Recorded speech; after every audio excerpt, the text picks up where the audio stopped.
What's up, Island Timers? It's Matt Nathanson from islandtimeliving.com, helping employees break free from the jobs they're not passionate about by starting their own online businesses and thus building lives of extra time, extra money, and no worries, right? Island time living. And today I thought it would be fun to share some lines with you from this book, Appreciation Marketing by Tommy Wyatt and Curtis Luzzi. And maybe I'll put a link below the video in the description over to Amazon where you can check out the book directly. And most of the books that I read are self-help books, whether that's spirituality and psychology or business. And so I underline a lot when I read so that I can go back and just grab any of my books, open it up to a random page and find something that's going to be helpful. And so I thought reading some lines to you from this book today would be fun. So they talk about they love sending stuff through the actual mail, which I realize when you're running an online business is not as easy to do as sending an email, but it makes a big difference. So they say that clearly sending notes and cards isn't the only way to express gratitude, but it just might be the best way. When is it too late to say thank you to someone? Well, the answer is never.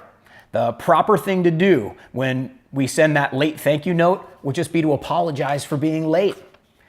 He writes, or they write, how often do you receive a thank you note from somebody for something small or even something profound?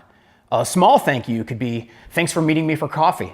A profound thank you might be, thank you for being a positive influence on my life and on my career.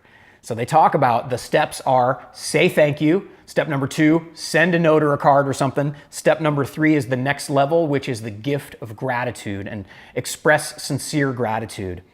They talk about a guy named Curtis, and they say Curtis made a decision to start focusing on relationship building using an actual appreciation strategy from this book, and the results came quickly. In his second year, he worked half the hours and was still able to maintain the same income level because of his newfound philosophy.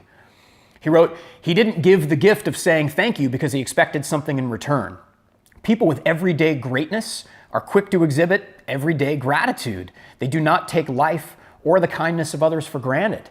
So they say, take out a pen and write down the name of one person who you forgot to thank for something recently, and today, thank that person.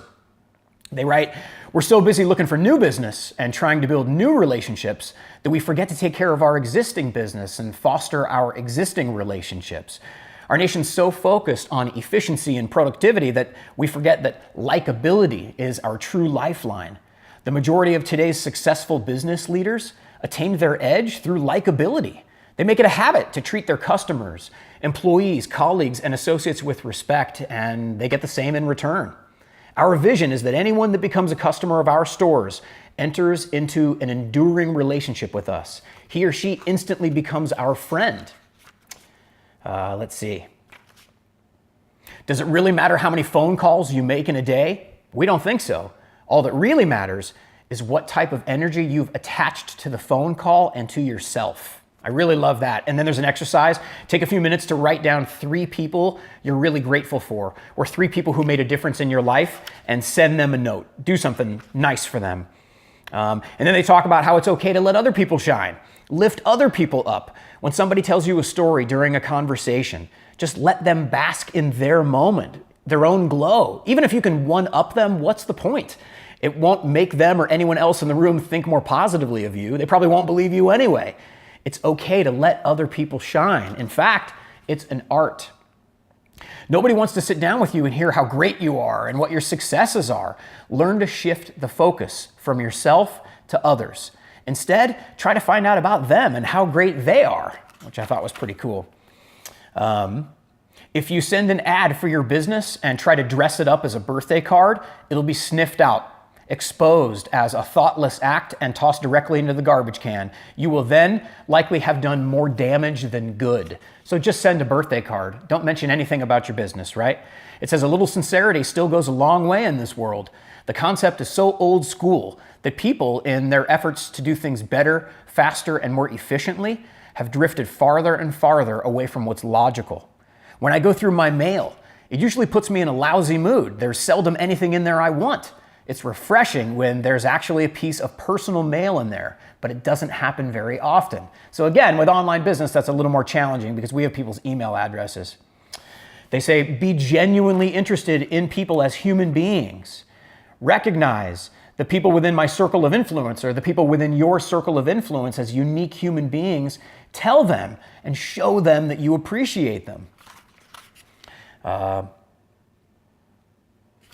Let's see, what else we got? If you want to be blessed with all the good things in life, learn to silently bless everyone with all the good things in life. Tell them that they're great. Express gratitude. Let's see. Imagine how successful you'd be if you were the kind of person who attracted people effortlessly wherever you went. Referrals come through who you are, not what you sell. Pretty good, right? Let's see.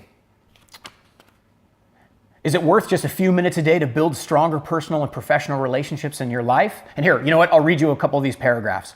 It says, implementing this appreciation marketing strategy isn't as daunting a task as you might think. Start small. Craft your list and fill it with every person you know or have known. Start with your circle of influence, which starts with friends and family and associates and goes on to include anyone you might nod to or say hello if you ran into them in an aisle at the grocery store. Next, use memory joggers like the Yellow Pages, which obviously this book is a couple years old. Think of schools and churches you attend or used to attend. Think of activities you enjoy and clubs you belong to or have belonged to.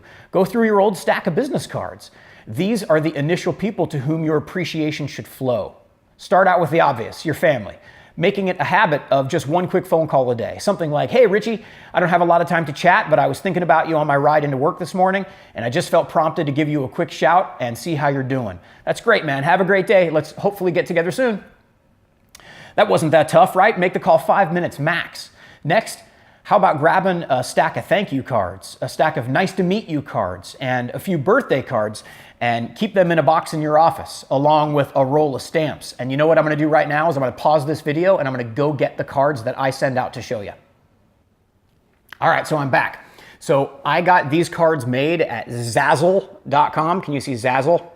And all it is, so I work in the wedding industry, which is a fairly conservative industry. So when you send something that isn't conservative, it gets you noticed. So when I go to a brand new venue and I want to thank the wedding planner at the venue or the coordinator and, just to say hello, it was nice working with you, and subliminally send the message, please keep me in mind for other couples down the road who are getting married, I send this card that says, you seriously kick, and then on the inside it's just blank, so I can write whatever I want.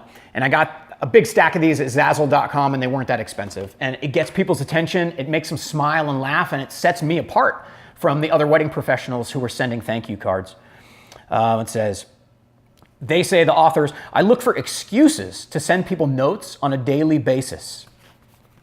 Let's see if I can get you a couple more pearls before I end this video, right? Appreciation isn't a to-do list. It needs to be a principle, and it needs to be a habit. Let's see what this one says. Sorry, this is taking so long to flip the page. From now on, I will give myself appreciation for breakfast. How might your outlook on life improve if you just spent 5 minutes in the morning looking around and reflecting on all that you have to be grateful for in your life? Man, I love that. Let's see. Working on becoming a good finder means that you're constantly on the lookout to recognize and appreciate other people for the good things that they do in life. Catch people doing something right and then tell everyone about it. And there's a guy named Evan Carmichael who I follow on YouTube, and I know that he does that. He follows people's social media feeds, and then when they post something that's helpful or that makes them, worth mentioning to others, he then shouts or sings their praises on his own social media channels, which I think is really great. It says, what might seem like tragedy or failure in your life always gives you the ability to learn and become a better person. I'm thankful for that. Gratitude is an attitude, and attitude is everything. Let's see if I can get you one more. Let's see. The Appreciator loves life. And they write, I was in a bagel shop the other morning wearing a t-shirt that read, in my next life, I'm coming back as me. The woman behind the counter read it, smiled, and said, wow, you must really like yourself a lot to wear a shirt that says that. Yeah, I answered. It's not a bad gig if you can get it. Get out a pen and a piece of paper and write down a list of 5 things you just love about yourself. And don't worry, nobody's looking. It's not realistic to think that you can appreciate others if you don't even appreciate yourself. And I wrote down, here in the book from whenever I read it, I'm loyal, I'm a hard worker and I'm reliable. I'm tender-hearted and I care. I'm someone who practices gratitude and appreciation. And my last one is I examine my thoughts so that I can be a better person. Let's see. And I don't want to bore you waiting there. This one says, if you begin to utilize the strategies that include saying thank you, being a more likable person, being a giver, sending random notes and greeting cards for no particular reason, expressing genuine gratitude through heartfelt phone calls and unexpected small gifts, acknowledging and appreciating yourself and all the things in your life,